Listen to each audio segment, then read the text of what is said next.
The normal curve is a very special distribution in statistics. And remember that a distribution just basically says, if I graphed all of the data that I got, what would the shape of that data look like? And so the normal distribution is the shape of some data that we've graphed. And there's a few special things about the normal curve. The first thing is it's symmetrical.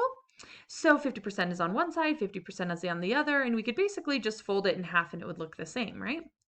The normal curve is seen in so many places. In fact, it's the most common distribution and it's something that we work with quite a bit.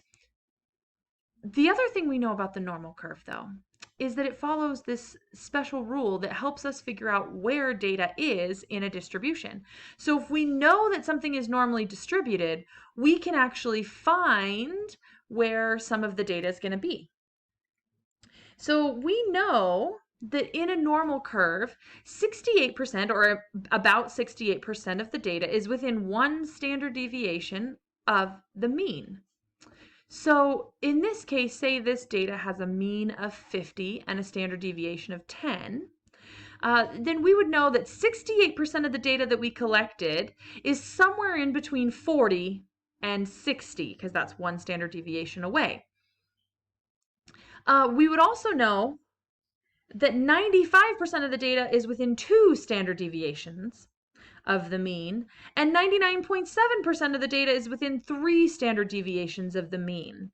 And so there's maybe like a tiny little thing out here, some data point out here, but almost all of our data is basically inside of that 3 standard deviations away from the mean.